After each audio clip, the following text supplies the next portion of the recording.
Morning, afternoon. Welcome to All About the Bass. My name's Lee. I'm Nathan. And today we are looking at quite possibly one of the best bass sounding bass heads that we've tried in ages, which is the fabulously vintage looking and probably needlessly massive Bassman 800. Now, if you're thinking, right, this is an 800 watt bass head, looks massive, looks like it might have valves in it, looks like it might be really pokey and vintage, everything like that. Yeah. Here's something that if this was like, you know, some amp from the 1970s that you absolutely wouldn't be able to do. Take two fingers, wait for it. Watch this, left-handed as well. Whoa, and Lee is pretty weak. I am pretty weak. This is lighter than some of the mini bass heads that we've actually played. It's unbelievable. It's ridiculous. It surprised the life out of me. We because you have to unbox all this stuff. It comes in, we take it out of the box. And I could not believe it when I saw this, and just the weight of it. It's ridiculous. There's nothing it's to so it. Light. It's almost like someone's just made like a wooden sleeve and put some knobs on the front and then, as a joke, put nothing inside it. But it is 17 pounds, which is 7.7 kilograms in sort of, you know, metric money. Right. This little piece of paper on the front here comes off, you know, for whichever lucky purchaser buys it, and you get this very cool vintage-looking amplifier from the Fender Bassman series, which is their kind of, it's the one-up from the Rumble series, and it's 800 watts. That's that's a lot of watts. It's ridiculous, isn't it? I mean, we've obviously just, you're hearing it through the DI like you do for most of the videos that we do of bass amps. We're just hearing it through the little 1x12 underneath, but I can sort of imagine this 115. being, sorry, 115, you're right. I can imagine this sort of head, you know, powering much bigger cabinet combinations, couple of 4x10s or you know, something pretty epic. Well, do you know the other thing that surprised me? So initially the weight, I thought, yeah, and then I got it out. I thought, oh man, what the Fender bass again? What's this going to sound like? Yeah. Know? But I was really surprised. We plugged it in, and it's like, whoa! Sounds really good. Yeah. So this is for a different kind. You know, this is not for the guy that wants to put a little bass head in his sort of like the pocket of his gig bag or in some sort of shoulder bag and just go around jumping on the tube and just doing gigs all around town. You know, this is obviously for a guy that's going to, you know, stick his bass rig in his car and wants something a little bit, you know, with this to stand in front, you know, of and pose in front of, you know, and this is a sort of as probably as visually important, you know, to the person that's going to buy this as the actual sound of it is. Yeah. So it's two channels, what's called a vintage channel, which is over here, and we'll go through that in a minute, and an overdrive channel, which is over here, and you can flick between the two of those either with this switch or with a foot switch. It has a professional XLR line output on the back of it, tuner output, effects loop, all the usual pro stuff. We'll have a sweep around the back at some point. Loads of kind of push-pull things, which we'll go through in a second. You know, a real kind of the blackface Fender kind of vibe from the 60s. It looks cool. It looks very cool, yeah, I do like that look. Yeah, it's got two 12AX7 tubes in the preamp as well, so it's a completely digital power I say digital, Class D power amp, you know, the super lightweight power sections that you get in a lot of these amps now. But yeah, it's just insane. 800 watts. There is a 500 watt version as well. If this is, you know, you're just thinking, you know what, I don't need that kind of power and I'd rather save a few pounds on the, you know, by buying a lower powered one. You can use this either with the Rumble cabs like we're doing underneath, or there are, you know, or the Bassman cabs. There's some whatever you want to use, and again, I'll put links to all that in the description section. So let's go through some sounds. We are plugged into input 1, which typically is the slightly louder of the two inputs. Input 2 is usually a padded input, so if you've got a very loud bass, very high output bass, and you want a very clean sound, you might use input 2. Oh, but right, okay. Anyway, that's that.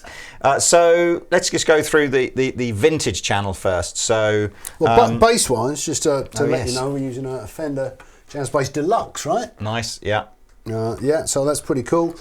This does have active EQ, but I'm going to turn that off for now. So this is just keep it vintage. Yeah, keep it vintage, just passive. So just like a regular jazz bass. And this is a Mexican jazz, so again, we haven't picked anything ludicrously expensive out. No. So you'll see me fiddling around here. I've got a pull control on the bass and the treble to accentuate those controls. The rest of it, I'm just going to mess around. I might just try and see if I can get it to Oh no, we've got the second channel we'll use for overdrive, so that we'll just keep this first channel pretty clean. So here we go.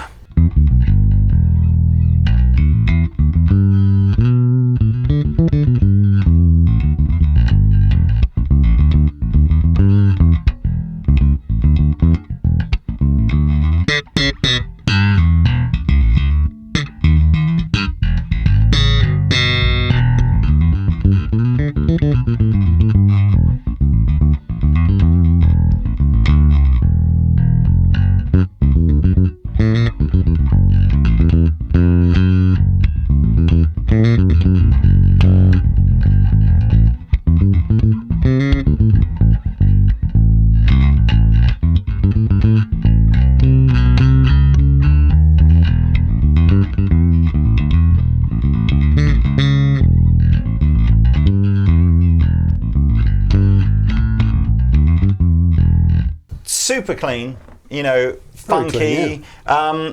I don't think it doesn't sound as kind of powerful an EQ as we've tried on other amplifiers. I don't know whether this is an active EQ section or a passive EQ section. No, it's not, because it says on here, look, it offers classic it's a Fender passive. cut-only tone circuit. Well, that would make complete sense then, because it's like a lot of old-fashioned guitar amplifiers, you know, where actually the tone stack makes some difference, but nothing like as much as on, you know, modern amplifiers where you've got these, like, you know, plus and minus 15 dB of tone circuits. Well, that's interesting.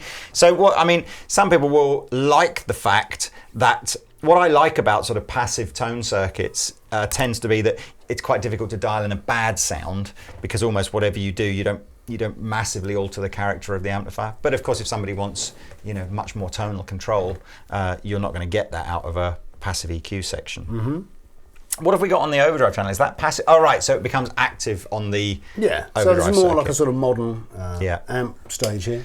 Cool. So there's your any other kind of style you want to play on the clean channel, or should we just jump over to the overdrive channel? I think we'll look on the overdrive, see what that does. Okay, so we've got a gain control, importantly with a blend control, because as you guys, if you've been watching this series, will know, kind of too much gain and you know, makes the sound muddy and farty, and you lose bass end. So well, especially with this, because this is now going through the valves, right? And maybe this does as well, but we've certainly got the valve, the tubes coming in here. Yeah. Because the more gain you give it, the more drive it gets. Yeah. And then the blend obviously goes from none of that to loads of that. So how much of the dry and driven signal are you going to clean your dirty sound, signal? Yeah. We've got the same kind of idea of the deep switch for the bass and the bright switch for the treble, but we've now got a parametric mid-range control here. So let's just let's get on it and see what kind of sounds that we get. So start relatively flat here with no gain. Have we got any sound if we have no gain? Should we do a bit? Let's do this. I'll play, you fiddle. Okay.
How you getting on? That was one of the most authentic dirty valve bass head sounds I think we've had. It doesn't go too fuzzy.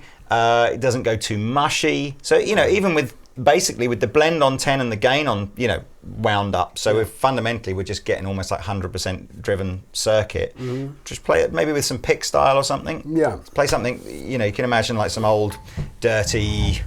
Oh, dirty man. Yeah, just say, you know, like Motorhead-y kind of thing. Where's your plectrum gone?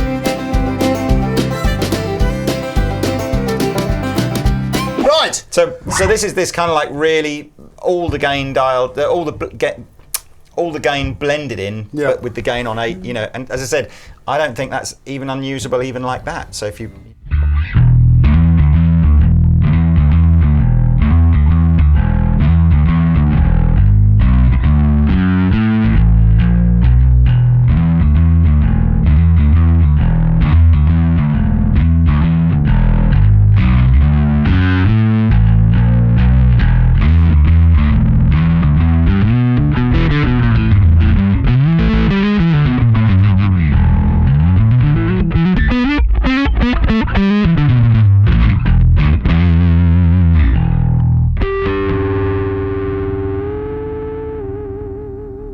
Now, you know, again, I really like that. I can imagine in the right kind of band, standing behind some, you know, standing in front of a, you know, bass player doing that and being the guitar player and going, yeah. Well, I think so, yeah. Come on. These days, people like a bit of hair on their sort of bass sound. I do. I like it a lot. Over on the master section, you've got a mute switch. So again, when you know, want to turn your amplifier off at or turn the volume down.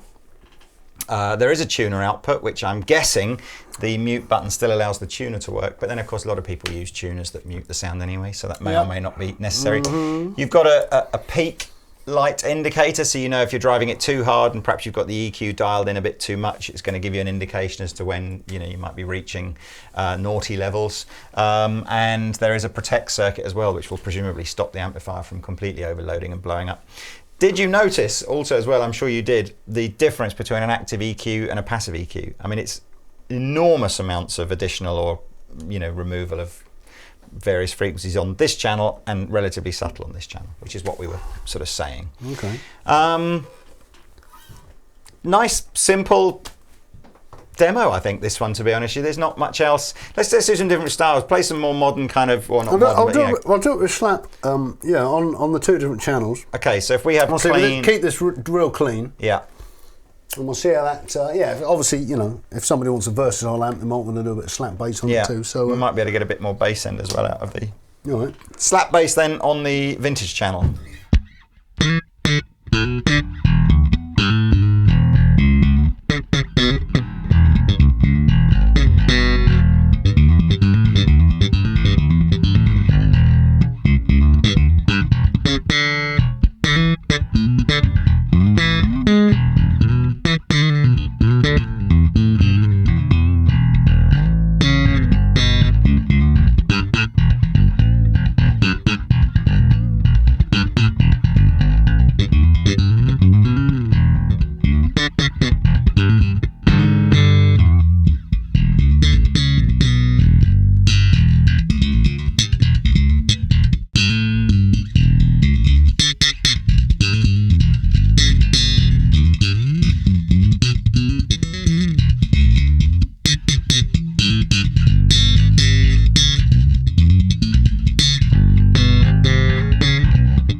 Loads of different, you know, tones and versatile stuff on there. So different flavour altogether, yeah.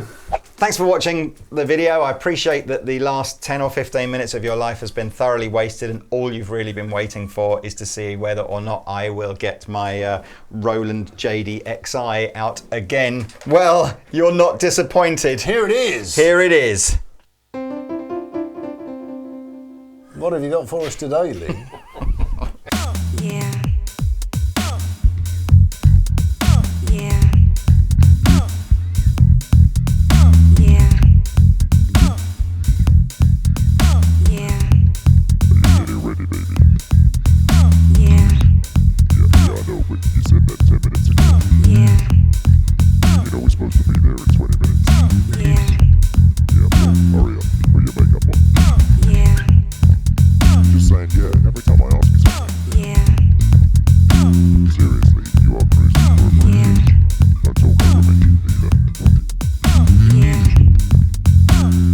Okay, so there you go. I'll put links to all this funky kit in the description below. Thanks for watching All About the Bass. Again, please subscribe. Anyway, I've been the Captain. I've been Nathan. See you next time. Ta-ta!